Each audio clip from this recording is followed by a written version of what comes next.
Stardew Valley is at war, but next to none of the townspeople talk about it, aside from Kent because he has PTSD. But what is this war with the Jotaro Empire really about? To understand that, we must look at the political structure of the Stardew Valley world. Stardew Valley is an ecological area that encompasses Pelican Town, and Pelican Town is in the Ferngill Republic. That's this island right there, and most people believe that Stardew Valley is in the southeasternmost part, highlighted in blue. This island right here is thought to be the Gotoro Empire. Now, the Ferngill Republic specifically is mentioned sparingly, but we can still glean some insight. We know that Ferngill is actually a real republic because they hold elections, seen in the fact that Mayor Lewis was elected, the governor was presumably elected, so that must mean that there are other towns in other states with politicians. And we also know that Lewis collects taxes on the behalf of the town, all but from the farmer, because farming is highly subsidized in Pelican Town. As the farmer, you are encouraged to produce as much as possible with a fixed guaranteed price for your foodstuff. Because of the need to feed the army, we know that farmers can actually profit from war,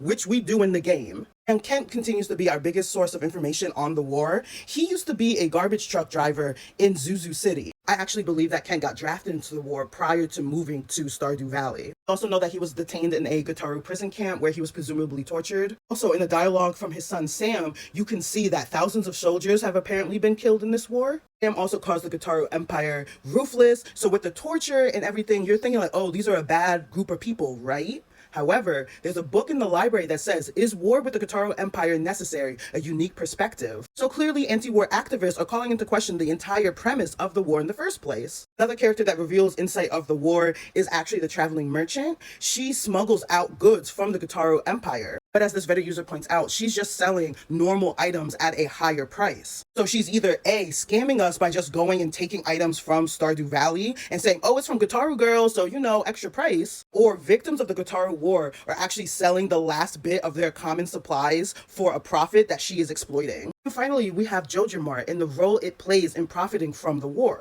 Morris is seen saying that the Joja Corporation will help not just Stardew Valley, not just Pelican Town, but the entire Ferngill Republic. And if going the Joja Mart route is any indication, this corporation is running a monopoly that is deeply economically entrenched in every aspect of life for the rest of the country. Who is dying in this war? Clearly the foot soldiers like Kent who are dying by the thousands in this war. However, the question remains, Mr. Kent, how did y'all's freedoms get all the way in Jotaro Empire? Why is Stardew Valley so peaceful despite being right next to where the war is going on? It's the same reason why citizens of an invading country, such as, say, the United States, don't really see any difference in their day-to-day lives despite being at war. So what it looks like to me is that the Ferngill Republic is invading the Jotaro Empire to spread democracy, but it's really most likely just trying to open up new markets for Joja Mart. However, it seems that the Gotaro Empire is putting up much stronger fight than Ferngill could have anticipated, hence the high death toll. It's just another example of poor men dying in wars for rich men. This is their Vietnam.